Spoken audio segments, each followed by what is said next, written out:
ஐயா வணக்கம். சிவாய நம்ம சொல்லுங்க. ஐயா வணக்கம். சிவாய நமக. சொல்லுங்க ஐயா. எப்ப கலியுகம் முடியும், எப்ப சத்திய யுகம் வரும்? சத்தியுகம் இல்லை. பிராமணரோட குடிமையா இருக்கணுங்கிறேன், ம் ஊர்ல இருக்கணுங்கிறேன், வேற யாரும் குடிமையா இருக்குன்னு சொல்ல மாட்டேங்கிறேன். ம் இதெல்லாம் நடக்குதுல பாக்குறோம்ல. ஒன்னா பிராமணன் பிராமணன் அவங்க பிடிச்சி தொங்குறாங்க. சரி. ஏன்னா நீங்க நல்லா இருக்கிறதுக்கும் பிராமணன் வேணும், நீங்க நாசமா போறதுக்கும் பிராமணன் வேணுமா? சாபம் வாங்குறானுங்கல்ல. அதனால எப்பதான் களி மறைஞ்சு சத்திய யுகம் எப்ப? நான் தான் அன்னைக்கே சொல்றேன், பகவானே சொல்றான், 1000 பசுவை அடித்து மிக கொண்டாலும் தோஷம் மீதளவோ ஒரு வேதியினை கொள்வதுங்க. 1000 பசுமாட்டுக்கு சமம் ஒரு பிராமணன். சரி. அந்த பிராமணர்களை திட்டும் போது அந்த சாபத்தை வாங்கி கேட்டிக்குவான், ஒழுங்கா மழை பெய்யாது. ஆமா, நோய் பெருகும். இது எல்லாமே சாபங்க. நீங்க நினைக்கிற மாதிரி கிடையாது. சாதுக்கள் நசுக்க பாடா பாடா கலியுகத்துல அழிவு பெருத்துக்கிட்டே இருக்கும். ஏன்னா அந்த காலத்துல பாருங்க 3 மழை பெஞ்சிருக்கு. வேதம் ஓதிய வேதியருக்கு ஒரு மலை, நீதிமன்னர் நெறினுக்கு ஒரு மலை, மாதர் கற்புடைய மங்கையருக்கு ஒரு மலைன்னு மும்மாரி மழை பெஞ்சிருக்கு. எதுக்கு மழை பெஞ்சு? மழை பெய்யலாம் நம்ம சோறு கிடைக்குமா நமக்கு? பசி பட்டினி பஞ்சமாயிரும். ஆனா அது பசி பட்டினி பஞ்சத்தை தவிர்க்கிறதே பிராமணன் தான். அததான் வேதம் ஓதி வேதியர்கள் பிராமணர்கள் வந்து நான் ஒத்துக்கிறேன். என்னன்னா 67க்கு அப்புறம் தான் எல்லாம் பஞ்சம் பசி, அது வரைக்கும் நாடு நல்லா தான் இருக்கு. ஏங்க நீதம் கொலரிட்டினாலே உலகத்துல எல்லாமே தலைவிரிச்சு ஆடிரும். அதான் சொன்னாலாம் எம்பெருமானே சொல்றான், கலியுகத்துல என்ன நடக்குமா? பகவான் சொல்றான் பாருங்க, தெய்வ நிலைமை தேசமதியில் காணாது, மைனறிய பெண்ணார் மனு நீதம் காணாது, ராஜ நெறி நீதம் ராஜ்யத்தில் காணாது. இந்த 3 நீதம் கடைபிடிக்கப்படலன்னு வைங்க, பிராமணங்க வந்து வேதம் ஓதி கரெக்டான பாங்க அவங்க யாகம் வளர்த்தாதான் மும்மாரி மழை பெய்யும். இப்ப அதுக்கு வழி இல்ல. வேதம் ஓதுனா அது நக்கல் பண்றான், அது வந்து கட்டுக்கதாங்கிறான், அது வந்து ஒரு மூடநம்பிக்கைங்கிறான். புரியுதா? ஒண்ணு. அப்புறம் என்ன சொல்றான், கற்புடைய அதான் மாதர் கற்புடைய மங்கையருக்கு ஒரு மலைங்கிறான். இன்னைக்கு அம்மிக்குலை தூக்கி போட்டு கொள்றா புருஷனை. எல்லா பெண்களும் இல்ல, இந்த மாதிரி ஒன்னு ரெண்டு கருதலைங்க பண்றது அப்படி இருக்கு. நாடு நாசமா போச்சு. 67க்கு அப்புறமே நாசமா போயிருச்சு. அதனால ஒன்னு புரிஞ்சுக்கோங்க ஐயா, இந்த யுகம் அப்படிதான் இருக்கும். மனுநீதம் மைனறிய பெண்ணார் மனுநீதம் காணாது. ராஜநீதம் ராஜ்யத்துக்கு காணாது. எவனும் ஒழுக்கமா ஆட்சி பண்ண மாட்டான், ஊழல் பண்ணுவான். அவன் பொண்டாட்டி பிள்ளைங்க சொகுசா வாழணும், அவன் பேரம்பேத்திக்கு சொகுசா வாழணும்னு எல்லாம் செஞ்சு வச்சுக்குவான். ஆனா மக்களை தெருவில் விட்டுருவான்னா பகவான் சொன்னது. விட்டுட்டானுங்கல்ல, ஆனா விடுவானா பெருமா? இவனுக்கு தண்டனை இருக்குங்க. படுவாய்கள் இவங்க எல்லாம். ஐயோ, இவன் உடலை மட்டும் தாங்க பாக்குறான். அற்ப காலம் உடல், கொஞ்ச காலம் தான் அந்த உடல். ஆனா ஆத்மா அழியாது. அந்த ஆத்மாவுக்கு அவ்வளவு தண்டனை இருக்குங்க. இவன் அதெல்லாம் உணர்ந்தா இவன் எவனுமே தப்பு பண்ண மாட்டாங்க. அதனால எங்க அப்பயும் சொல்றான் பாருங்க, மேல்மாசி 6-7 15 இருந்து தர்மயுகம் உதிக்கும், அதற்கு முன்னுள்ள காரணம் அழிவுகள் விவரம். தீர்ப்பு எழுதுறான் பாருங்க, தீர்ப்பு இங்க எழுதல அங்க எழுதுறான் பகவான். தர்மயுகம் உதிக்கிறவர்கள் என்ன நடக்குமா? சொல்றான் பாருங்க, பெரும் காற்றினால் அழிவு. தீர்ப்பு அழிவை பத்தி தீர்ப்புங்க. பெரும் காற்றினால் அழிவு, வெள்ளத்தால் அழிவு, பெரும் ஜுரத்தால் அழிவு. ஜுரனா நோய், நோயால செத்து போவாங்க மக்கள். புரியுதா? பெரும் ஜுரத்தால் அழிவு, நஞ்சு தின்று கொலைப்பட்டு அழிவு. இதுக்கு விளக்கம் கொடுக்க முடியாது, நான் சொல்ல பகவான் சொல்றான். நஞ்சு தின்று கொலைப்பட்டு அழிவு. எங்கும் கொலை தற்கொலை நடக்கா இல்லையா? நஞ்சு தின்று கொலைப்பட்டு அழிவு, சம்மாரியால் அழிவு, யுத்தம் நாட்டுக்கு நாடு. பூமி அதிரும் ஓசையினால் ஒரு பெருமூச்சு உண்டாகும். அதான் எங்கு நிலநடுக்கம் இருக்குமா? பூமி அதிரும் ஓசையினால் ஒரு பெருமூச்சு உண்டாகும். இப்படி பற்பல தீர்ப்பு கேட்க வாரி அப்படி சொல்றாரு. வாரி கோபிக்கும் வாங்கு சிலிடங்கள், கடல் கொந்தளிக்கும், சரி மக்கள் அழிக்குங்காரு. அழிக்குதா? ஐயா, அழிக்கிறதுக்கு நீங்க வெளிய சொல்றீங்க, நான் உருவாகிறதுக்கு என்ன வழி கேக்குறேன். தர்மம் எப்ப வரும்? அததாங்க தர்ம சிம்டம்ஸ் என்ன, அதை சொல்லுங்க. இதுதான் அறிகுறி. தர்ம உதிக்கிறதுக்கு முன்னாடி இந்த மாதிரி அழிவுகள் நடக்கும் பூமியில. இந்த மாதிரி அழிவுகள் நடக்கிறது என்ன தெரிய சொல்றான். இப்படி பற்பல தீர்ப்பு கேட்க நாராயணம் நாவில் வகுத்து சொன்னோம், அருளாகி ஏகம் அகண்ட பரிபூரணமாய் வரையாகி திரையாகி வான்புவி லோகமுமாய். எங்க அப்பயும் சொல்றான், உலகத்தை பற்றி இறைவன் சொல்றான், பிள்ளைகளே தர்மயுகம் உதிக்கிறதுக்கு முன்னாடி இது போன்ற அழிவுகள் நடக்கும். இது ஏன்னா 7 யுக கணக்கு எடுத்து தீர்ப்பு செய்யறாங்க. 4 யுகம் தான் கணக்கு இருக்கு, ஆனா 3 யுகம் நமக்கே தெரியாது. அப்ப எத்தனை யுகத்துல நம்ம பிறந்திருக்கோம் நமக்கு தெரியுமா? இந்த உலகம் எப்ப தோன்றுச்சுன்னு தெரியுமா? இதுக்கு முன்னாடி எத்தனை யுகங்களுக்கு நமக்கு தெரியுமா? சொல்லுங்க. 4 யுகம் கணக்கு, கிரேதா திரேதா துவாபர கலி. அதுக்கு முன்னாடி 3 யுகம் இருந்திருக்கு. நம்ம இந்த ஆத்மா பல பிறவிகள் எடுத்தாச்சு, ஆனா இன்னும் உய்வடையில, மோட்சத்துக்கு போகல. இங்கே பூமியில தான் இருக்கு. வெந்தது திங்கிறான், விதி வந்தா சாவறான், இறை தேடல் இல்ல, மோட்சத்துக்கு போல. கொஞ்சம் பேர் தான் மோட்சத்துக்கு போயிருக்கான். அப்ப இந்த ஆத்மாக்களுக்கு நான் நடு கேட்கிறேன், தீர்ப்பு கேட்டு நான் தர்மயுகத்தை படைக்கிறேங்க. அதுக்கு முன்னாடி இப்படி எல்லாம் நடக்கும்னா இன்னைக்கு நடக்குதா? யுத்தம் பாருங்க, ஒரு கொத்து கொத்தா மக்கள் சாவுறாங்க. அதான் சாமி சொன்னா, கூத்தாடி கூத்தாடி நான் கொல்லி வைத்து போறேனடா, கொல்லி வைக்கும் குமரனடா, கொப்ப நந்தி ஈசனடாங்க. ஆனா ஒண்ணு, என்ன தேடுற பிள்ளைகளுக்கு இதுக்கு விதிவிலக்கம் வச்சிருக்கான். என்ன தேடுற பிள்ளைகளுக்கு, என்ன விரும்புற பிள்ளைகளுக்கு எந்த அபாயம் வந்தாலும் நான் தடுப்பேங்கிறான். நோய் நொடியா இருக்கலாம், பிறவி நோயா இருக்கலாம், தீராத நோயா கூட இருக்கலாம், தீர்த்துருவான். நீ அப்பாவை தேடுங்க. அதை விட்டுட்டு சும்மா சினிமா மோகம் சீரியல் மோகத்திலேயே மூழ்கினீங்கன்னா அப்புறம் ஏன் அவனை ஏன் குறை சொல்றீங்க? நீங்க நம்ம செஞ்ச கர்மா. இப்ப நான் சாவுறேன்னு வச்சுக்கோங்க, நான் வந்து நோய் வாய்ப்படுறேன், வறுமையில வாடுறேன், பசி பட்டினியில வாடுறேன்னா காரணம் கர்மாங்கிறான். நான் சொல்லல, அவன் சொல்றான். இந்த கர்ம வினை தீர்க்க என்னால் முடியும். என்ன தேடிக்கோ, அப்பாவை தேடிக்கோ, உனக்கு மோட்சம் தரேன், உனக்கு எல்லா செலுத்தையும் தரேங்கிறான். அதை தான் சொன்னான். திருவாசகத்தை காதுல கேட்டாலே அவ்வளவு புண்ணியம் கிடைக்குங்க. கேட்பீங்களா? நீங்க அதை கேட்க மாட்டீங்க. சினிமா பாட்டை கிடைக்கும். என்ன சொல்றான்? வாசிக்க கேட்டு மகிழ்ந்திருந்த அன்பருக்கு பூசித்து நின்ற பூரணங்கள் கிட்டுமடா, மலடியும் இக்கதையை மாவிருப்பத்தோடு இலகி தளமளந்தூனை நாடி தான் கேட்பாளாகில் எண்ணானை பார்வதியால் ஈஸ்வரியால் தன்னானை உன்னானை மதலை உடனே கிடைக்குமடாங்க. அதாவது பிள்ளைகளே, என்னுடைய திருவாசகத்தை அகில வாசகத்தை நீங்க காதுல கேட்டீங்கனாலே உங்களுடைய கர்ம வினைகள் தீர்ந்து உங்களுக்கு பூசித்திட்ட பூரணங்கள் கிட்ட மாட்டா. உனக்கு பொன் பொருள் செல்வம் எல்லாம் கிடைக்கும். மலடியும் இக்கதையை மாவிருப்பத்தோடிலகி தளம் வளர்ந்தோனை நாடி தான் கேட்பாளாகில். அதாவது குழந்தை இல்லாத பெண்கள் அப்பாவை வந்து உருகி மன உருகி வேண்டி அப்பாவோட திருவாசகத்தை கேட்டாங்கன்னா அவங்களுக்கு குழந்தை கிடைக்குங்கிறார். குழந்தை பாக்கியம் கொடுப்பேங்கிறான். அப்புறம் சொல்றா பாருங்க, குட்டம் உள்ளோர் குணம் வைத்து கேட்பீரால் திட்டம் அது சொன்னோம் தீரும் திருவானை. ஏன் மேல சத்தியமா சொல்றேன்னா, என் பொண்டாட்டி பார்வதி மேல சத்தியமா சொல்றானாங்கிறான். பரமசிவன் சொல்றான், சிவபெருமான் சொல்றான், அவன் மேல சத்தியம் மட்டும் சொல்றான். நீங்க இதெல்லாம் நம்ப மாட்டீங்க. குட்டம் உள்ளோர் குணம் வைத்து கேட்பீர்கள். அதான் குஷ்டநோய் இருக்கு பாருங்க கையில, இந்த குஷ்டநோய் உள்ளவன் நீ வந்து அப்பாவை வந்து திருவாசகத்தை மனமுருகி கேட்ட, அப்பா என் பாவத்தை மன்னிச்சுக்கப்பா, நீ மனமுருகி கேட்டா உனக்கு முடிச்சு உனக்கு பூர்ண குணமாயிடும்.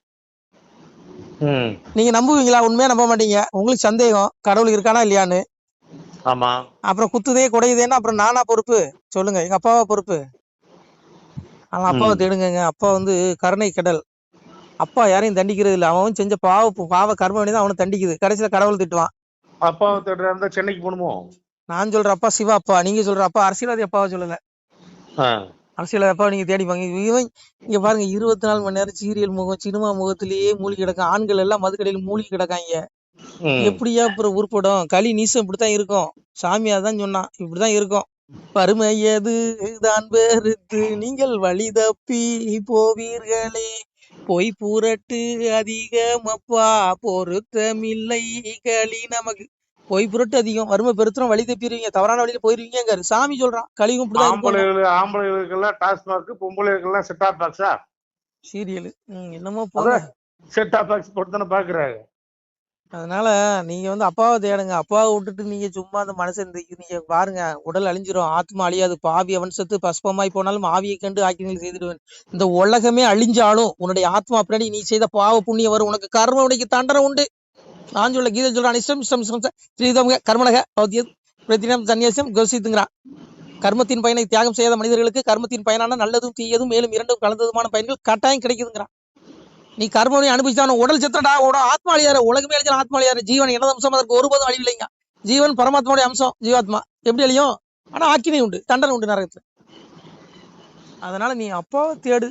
அதான் சொன்னா, மோட்ச உயிர்க்கும் நரக உயிர்க்கும் தீநரக பாவி உயிர்க்கும் ராச உயிர்க்கும் பள்ளி வாசல் உயிர்க்கும் வைகுண்ட பதவி உயிர்க்கும் எவ்வுயிர்க்கும் எங்கள் ஐயா சிவ சிவ சிவ சிவ அரகர அரகரா.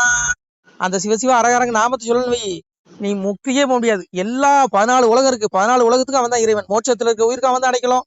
முக்தி மோட்ச உலகத்துல இருக்க நரகத்துல இருக்க உயிருக்கு அவன் தான் அடைக்கலாம். எல்லா உலகத்துல இருக்க உயிருக்கு அவன் தான் அடைக்கலாம். அதான் சொன்னா, அரகரா என்ற சொல்லை கரையரா பாவி நீசன் அறியவும் மாட்டாள சிவனே சிவசிவா என்ற சொல்ல அவகட நீசருக்கு தெரியவும் மாட்டாள சிவனைங்க. நீச பாவிகள் வாயில சிவநாமம் நுழையாதுங்க. சிவநாமத்தை சொன்னாலே அரகரா சிவசிவான்னு சொன்னாலே மோட்சத்துக்கு போயிருவான். அவன் செஞ்ச பாவங்களை திரும்பி மன்னிக்கப்படும். புரியுதா உங்களுக்கு? ஆனா ஒண்ணுங்க, இந்த திருவாசகம் நம்முடைய அப்பனுடைய பெருமாளுடைய பகவானுடைய வாசகத்தை எவன் பழிக்கிறானோ அவனுக்கு எவ்வளவு பெரிய தண்டனை தெரியுமா? பழிக்கிறதுக்கு ஒரு கூட்டம் இருக்காங்க. அவனுக்கு என்ன தண்டனை தெரியுமா? சாமி சொல்றாரு, கலித்தோர் பகைத்தோர் பதில் எதிரியாய் பகைந்தோர் கலித்தோர் வறுமை கண்டு கடு நரகம் புக்கிடுவார். இந்த தீகா கும்பல் இருக்கான் பாருங்க, திருவாசகத்தை எடுத்து திட்டுறது இந்த கும்பல், இது கருப்பு சாட்ட கும்பல், இவனுக்கு எல்லாம் நரகங்க. கலித்தோர் கடு நரகம். நரகம் சாதாரண நரகம் கிடையாது ஆத்மாவுக்கு. இவன் என்ன நினைக்கிறான், செத்த உடனே எல்லாம் முடிஞ்சு போயிருது அப்படின்னு நினைச்சிட்டு இருக்கான். ஏன்னா செத்துக்கு அப்புறம் தான் உண்மையான உடைய ஆத்மாவுக்கு தானே வெளியே வருது. அந்த ஆத்மாவுக்கு தான், அந்த ஆத்மா விடுதலை இடையிலன்னா உனக்கு பிறப்பு 84 பிறவி இருக்கு. ரஜசி பிள்ளைங்க கத்தோ கர்ம ஜாதி ததா பிள்ளைங்க தாமசி முடிவு செய்யாதேங்க. 84 பிறவி நீ எடுத்து சாகணும். மண் உலகில புழு விலங்கு பறவை விருட்சம் 1000 வருஷம் நிற்கும். அதுல ஒரு ஆத்மா இருக்கு. இதே மனிதனுடைய ஆத்மா தான் அங்கே இருக்கு. புரிஞ்சுக்கோங்க. இவன் எல்லாம் என்ன நினைக்கிறான், செத்ததுக்கு அப்புறம் முடிஞ்சிடும், அதனால எப்படியெல்லாம் கடவுளை திட்டலாம், இதிகாசங்கள் திட்டலாம் நினைச்சுக்கிறான். பவித்திரம் சொல்லி ஊருக்கு உபதேசம் பண்ணிட்டு பொண்டாட்டி வந்து ராத்திரி ஆச்சுன்னா ஜாதகம் பாக்குறதுக்கு அனுப்புறதுக்கு அதெல்லாம் விடுங்கய்யா. இங்க பாருங்க, அதெல்லாம் விடுங்க, நீங்க புரிஞ்சுடுங்க. பகுத்தறிவு என்ன, அறிவு யார்கிட்ட போயிட்டு வர்ற வந்துட்டு அவன்கிட்ட இருக்கால ஏமாத்துற. அவனுக்குள்ள அறிவு யாரியா? இறைவன். நான் சொல்றேன், மண்ணென்றும் காற்றென்றும் நீரென்றும் நெருப்பென்றும் மனம் அறிவு அகங்காரம் என 8ஆக பிரிந்தது என்னுடைய இயற்கைங்க. 5 பஞ்சபூதம் மனம் அறிவு அகங்காரம் 3 பகவான் சிவபெருமா. நீ அறிவுன்னு சொல்லி கேட்டா உனக்கு அறிவை கொடுக்குறது அவன் தாண்டா, உனக்குள்ள இருக்கிற அவன் தாண்டா. உன் வயிற்றுல அக்னி வடியிலிருந்து நீ சாப்பாடை ஜீரணிக்கிறான்னு சொல்லிட்டு அகம் வயசுனர பூத்துவா அப்படின்னு நம்ம தேக அமைச்சுதான் பிராண பானசமுக்தா பசம் இன்னும் சதுர்விதங்க. அதாவது எல்லா ஜீவராசிகளும் சாப்பிடக்கூடிய உணவை நான் தான் வயிற்றுல பிராண அபான வாய்க்கலன் கூடி வயசுவனரன் அக்னியாகி நானே ஜீரணம் செய்கிறேன்.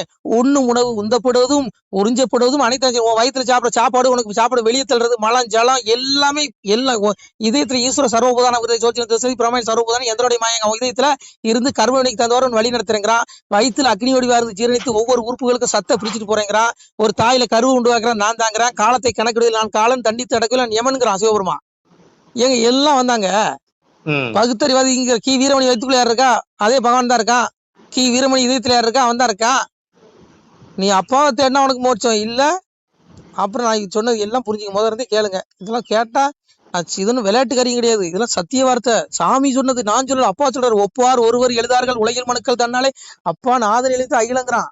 நாதனுடைய வார்த்தை இது, அப்பாவுடைய வார்த்தைங்க இது. ஒப்பார் ஒருவர் எழுதார்கள் உலகில் மனுக்கள். மனுஷன் எழுதின வார்த்தை கிடையாது இது. நான் சொன்ன இந்த வாசகங்கள் எல்லாம் சித்தர்கள் எழுதினது கிடையாது, மகா முனிவர்கள் எழுதினது கிடையாது, தேவர்கள் எழுதினது கிடையாது, சிவபெருமா எழுதின வார்த்தை. அதனால இது ஒண்ணும் சும்மா என்னமோ ஒருத்தர் லூசு போய் ஏதோ உளறான்னு நினைச்சிட்டு கேட்கறவங்க நினைச்சிடக்கூடாது. இல்ல அப்பா பரம்பரையுடைய வார்த்தைங்க. கேட்க மாட்டாங்க. கேட்கறாங்களே கேட்கலையா? கேட்டா நீ எங்க அப்பா அதையும் சொல்றான், வந்தால் அறிவார் வராதார் நீராவார். நீ வந்தா கேட்டா நீ அறிவடா. உனக்கு வீடு இருக்கு, மேல் வீடு இல்ல, ஹோலி முடிஞ்சு. அதான் சொன்னா, பக்தி சுயத்தை பல நாளும் காத்திருந்த வித்திகன் இணைந்து வேண்டார் மேல் வீடுல இருந்து செத்திருந்து தீனரக சீல்குட்டி நினைக்க கொத்திருந்து புழுக்கள் இருந்து கொஞ்சம் ஒரே எங்க அப்பா பகவான் சிவபுரம் சொல்லிட்டான், மகனே அப்பாவை தேடுனா மேல் வீடு உனக்கு இருக்கு, பவிசோட தருவேன், மோட்ச வீடு, விடுதலை, ஆத்மா விடுதலை கொடுத்துருவேன். இல்ல உனக்கு ஒண்ணு பண்ணியா பிறந்து 10 குட்டி போடுவேன், 84 லட்சம் பிறவி இருக்கு, நாயா பிறந்து 4 குட்டி போட்டு ரோட்டான திரிவ, மனுஷனா பிறந்து சீரழிவ. நீங்க மனுஷன் நல்லா இருக்கானா? ஆடு மாடு கூட நல்லா இருக்கு, மனுஷன் நல்லா இருக்கானா சொல்லுங்க? எப்படி இருப்பேன்? அப்புறம் என்ன இது? பிறவிங்கிற துன்பங்க, பிறவிங்கிற பெரிய துன்பங்க. இவன் என்னமா பிறவிங்கிறத பெரிய இன்பம் வச்சுக்கிட்டு முட்டா பயலுக்கு பாருங்க, பட்டாக்கத்தில கேக் வெட்டி கொண்டாடுறான். அறிவு இருக்கா அவனுக்கு? ஏன்டா பிறவிய துன்பம்டா. நான் சொல்லல, பகவான் சொல்றான், சித்த மகாபுருஷன் சொல்றான். இந்த பிறவிங்கிற பெருங்கடல், வள்ளுவர் சொல்றாரு, பிறவிங்கிற பெருங்கடல் துன்பத்துல இருந்து இப்போ இறைவனடி சேரல நீ உன்னுடைய கர்மனை பிறந்து பிறந்து சாவாங்கிறான். ஆனா போங்கயா, இந்த உலகமே நானே மாட்டிக்கிட்டேன் கர்மவினையில வந்து. கேட்டா வந்து வள்ளுவரை நாங்க போட்டுறோம் பாங்க.